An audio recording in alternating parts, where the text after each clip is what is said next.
हाइपरफॉस्फेटीमिया या फिर हाइपोफॉस्फेटीमिया, दो ये ऐसी टर्म्स हैं जिसमें हम ब्लड में फॉस्फेट का लेवल देखते होते हैं।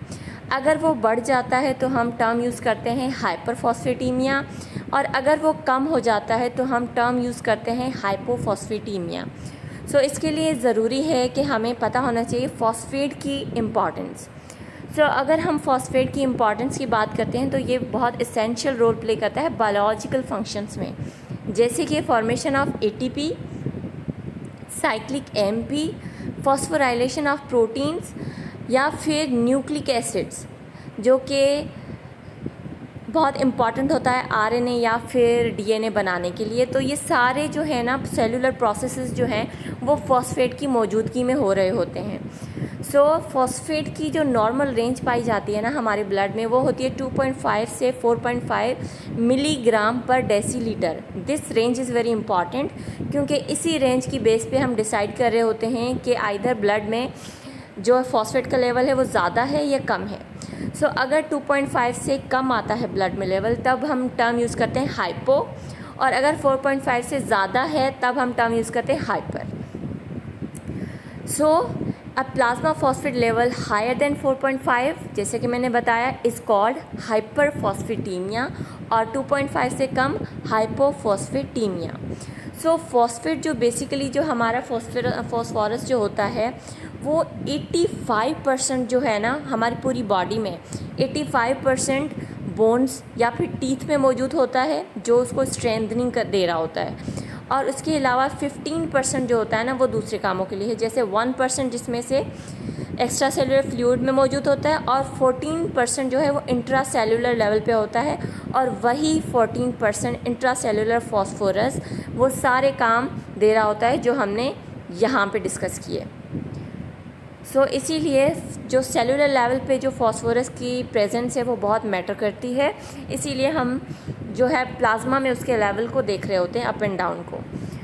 फॉस्फेट की रेगुलेशन कैसे होती है? बेसिकली 3 तरीके से हो रही होती है फॉस्फेट की regulation, either bye parathyroid hormone जो कि रिलीज़ होता है पैराथायरॉयड ग्लैंड से, या फिर जो है विटामिन D3, या फिर फाइब्रोब्लास्ट ग्रोथ फैक्टर जो होता है वो।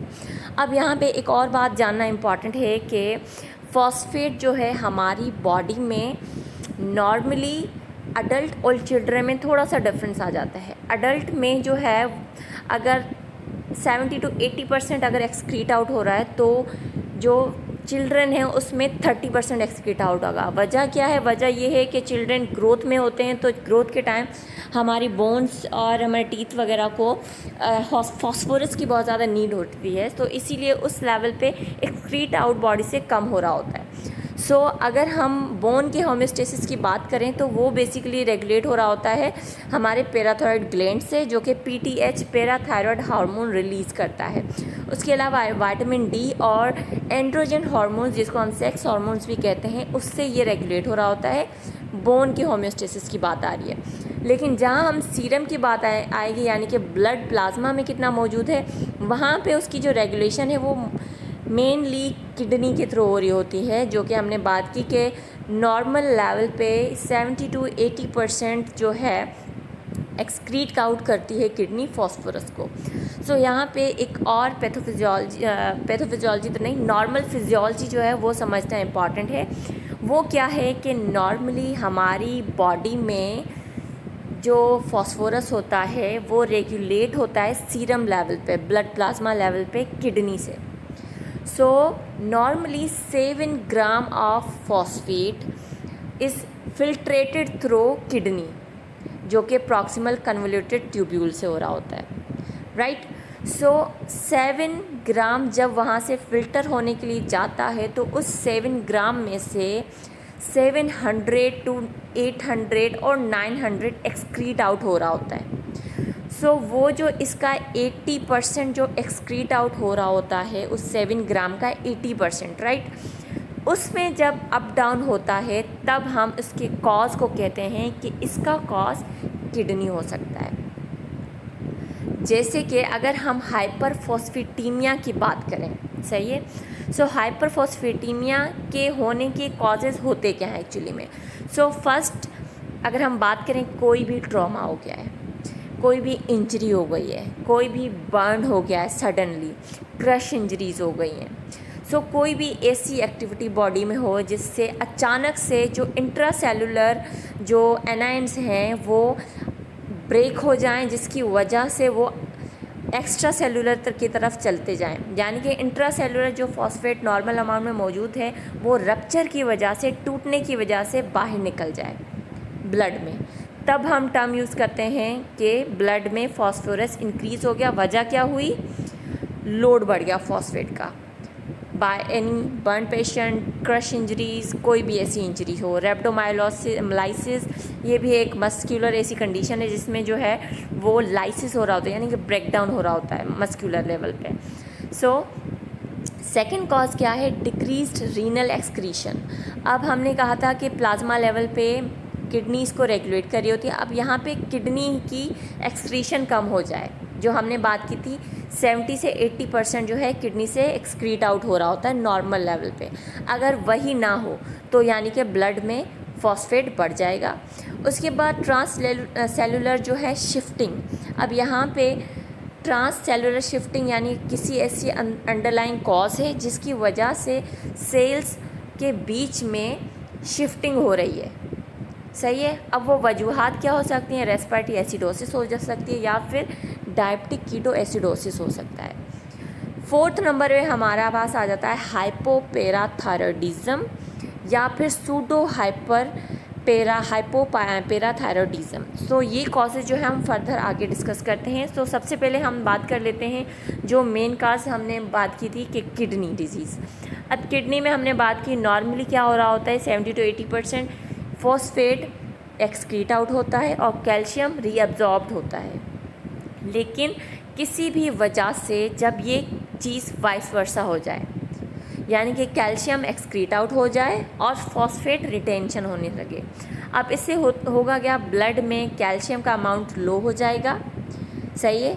तो जैसे ही कैल्शियम हाइपोकैल्सीमिया में जाएगा पेशेंट, तो कैल्शियम बेसिकली पैराथायरॉयड ग्लैंड से रेगुलेट हो रहा होता है, तो जैसे ही ब्लड में कैल्शियम की मिकदार कम होगी क्योंकि वो किडनी से एक्सक्रीट आउट हो रहा है, तो हमारा जो सिस्टम है वो पैराथायरॉयड ग्लैंड को एक्टिवेट कर लेगा कि रिलीज़ करे पैराथायरॉयड हार्मोन, जो कि रेगुलेट करेगा इसकी किल्लत को।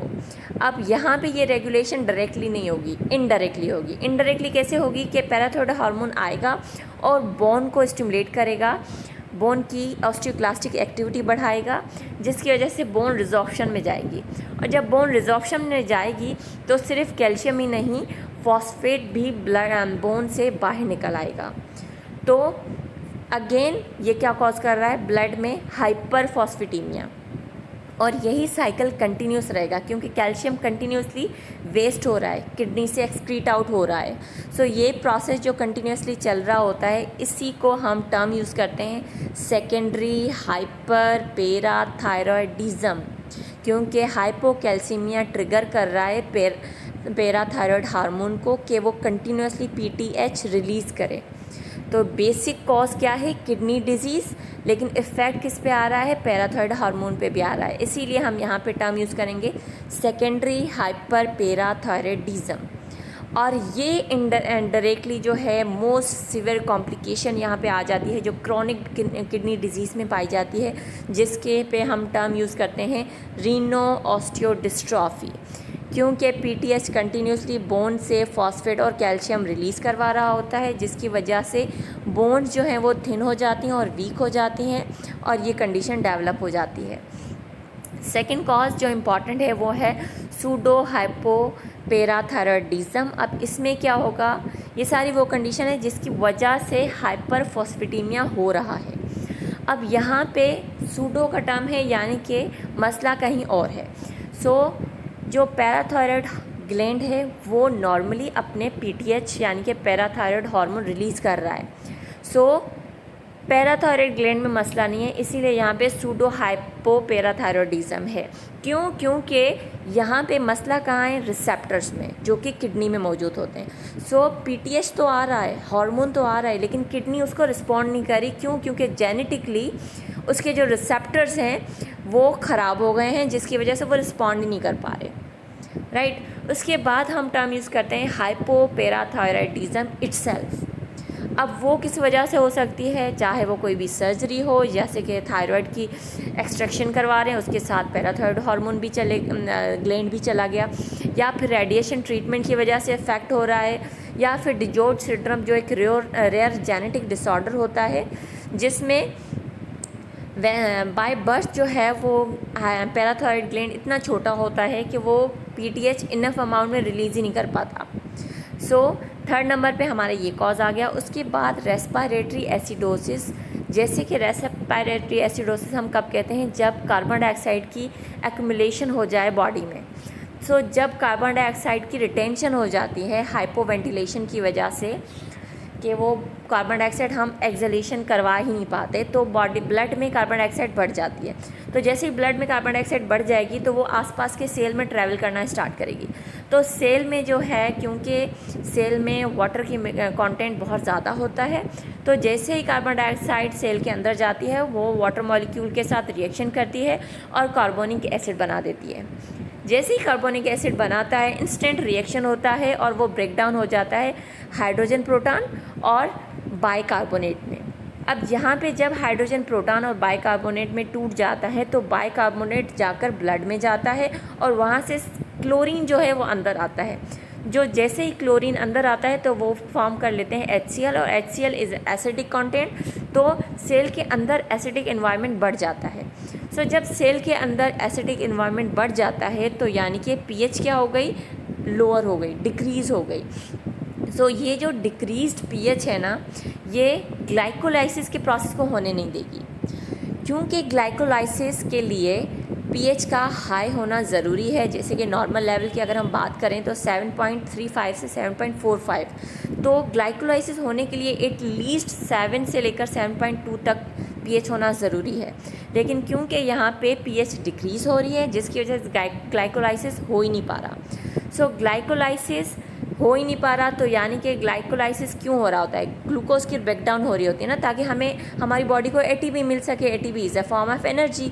तो यहाँ पे ATP के लिए फॉस्फेट का होना ज़रूरी है। तो जब ग्लाइकोलाइसिस ही नहीं हो रही तो फॉस्फेट अंदर ट्रैवल ही नहीं कर पाएगा। सो जब फॉस्फेट अंदर ट्रैवल नहीं कर पाएगा ड्यू टू लो pH, तो यहाँ पे ब्लड में फॉस्फेट का अमाउंट इंक्रीज़ होता जाएगा। So this is how respiratory acidosis can lead to hyperphosphatemia. इसके बाद डायबिटिक कीटोएसिडोसिस की अगर हम बात करें तो this is the complication of type 1 diabetes. Okay, type 1 diabetes की जब सीवियर हो जाती है तो वो डायबिटिक कीटोएसिडोसिस करवा रही होती है। डायबिटीज़ टाइप 1 में, मेलाइटस में हमें पता है वहाँ पे इंसुलिन जो है वो कम होता है, यानी कि लो लेवल ऑफ इंसुलिन होता है। सो जब हाइपो इंसुलिनीमिया होगा तो हाइपो इंसुलिन क्या करेगा, ब्लड में ग्लूकोज की मिकदार कम होगी, क्यों इंसुलिन है ही नहीं। इंसुलिन का काम ही यही है कि ग्लूकोज लेकर स्टोर करे।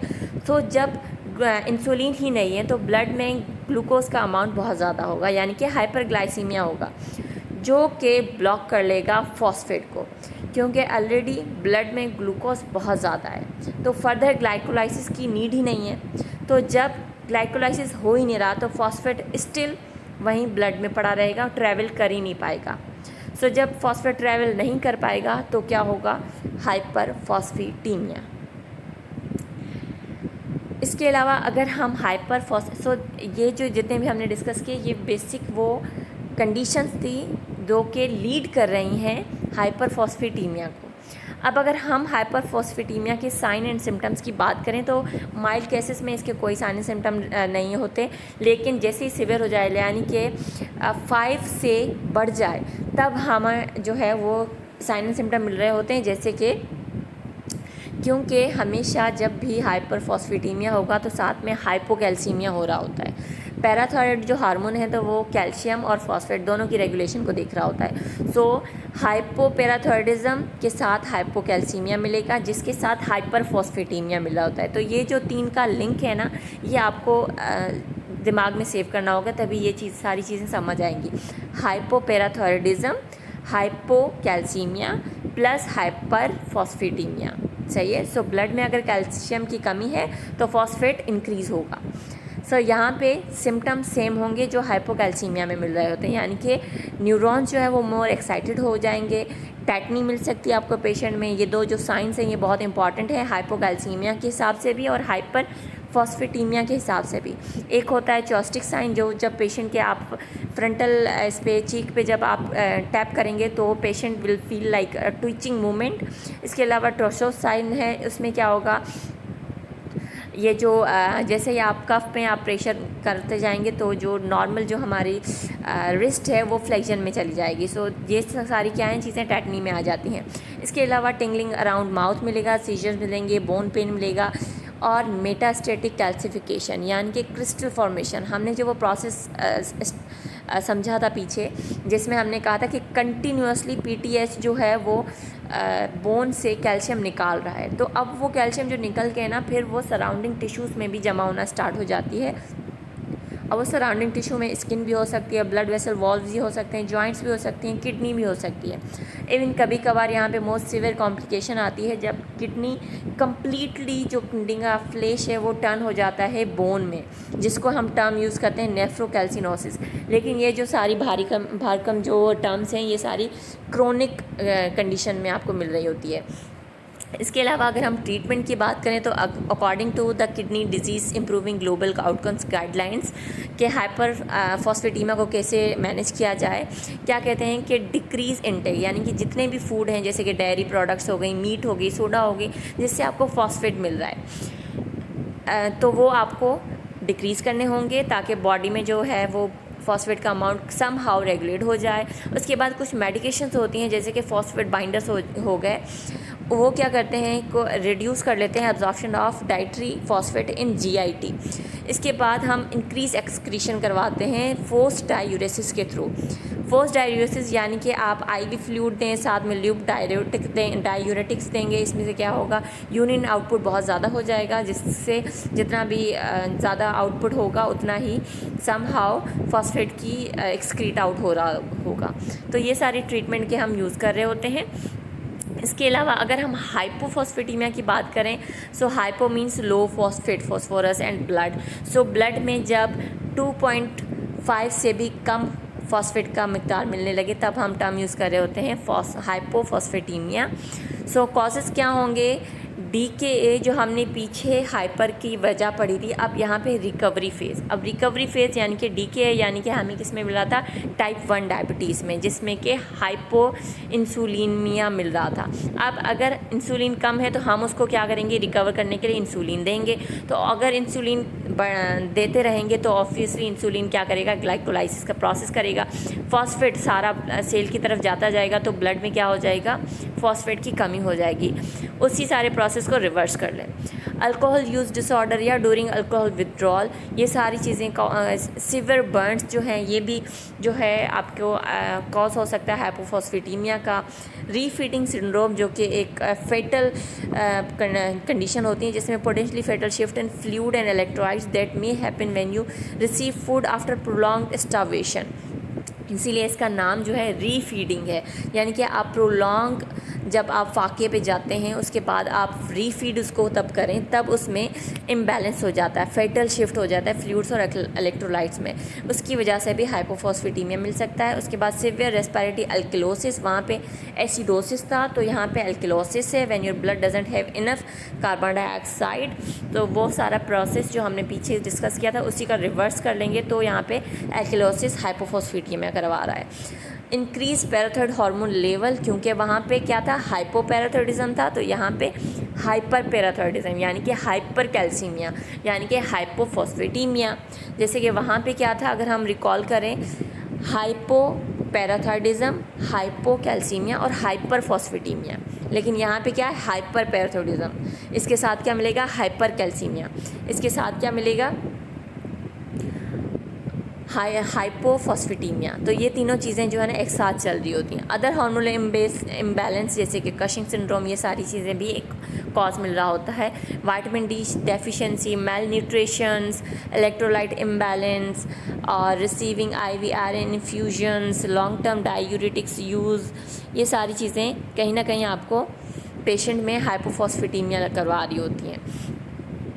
सिम्टम से क्या होगा, मसल वीकनेस या फिर पेन, क्योंकि ऑब्वियसली फॉस्फेट है ही नहीं और फॉस्फेट इज़ इम्पॉर्टेंट कि वो मसल को स्ट्रेंथनिंग दे। सो इसीलिए यहाँ पे आपको मसल वीकनेस करेगी, बोन पेन मिलेगा, फ्रैक्चर्स इजीली हो जाएंगे, फटीग या फिर लॉस ऑफ एपिटाइट मिलेगी, नमनेस ऑफ इम्पेयर्ड रिफ्लेक्सेस होगा, अल्टर्ड मेंटल स्टेट होगा, स्लो ग्रोथ होगी, shorter than normal height in children, क्योंकि फॉस्फेट इज़ एसेंशियल कंपोनेंट 85% जो है वो बोन में मौजूद होता है। अगर हाइपो में जा रहा है तो फिर ये सारी चीज़ें आपको मिलेंगी जो कि फॉस्फेट जिसको स्ट्रेंथन कर रहा है। डायग्नोसिस की बात करें तो हम ब्लड टेस्ट करवा सकते हैं। एडिशनल टेस्टिंग की बात करें तो दूसरे ब्लड टेस्ट जिसमें कि किडनी फंक्शन टेस्ट, क्योंकि आपस में सारी कंडीशंस लिंक्ड हैं। इसके अलावा यूरिन एनालिसिस या फिर इमेजिंग स्कैन्स जो है ये सारी चीज़ें हम डायग्नोसिस में यूज़ कर रहे होते हैं। ट्रीटमेंट हाइपोफॉस्फेटीमिया में क्या होगा, जहाँ वहाँ पे हम कम कर रहे थे डाइट, यहाँ पे हम डाइट को इनटेक करवाएंगे, ओरल फॉस्फेट रिप्लेसमेंट मेडिकेशंस देंगे, eating foods in high in phosphorus, ये सारी चीज़ें हम ट्रीटमेंट के लिए कर लेंगे। So this is that was all about hypo and hyperphosphatemia. Thank you for watching.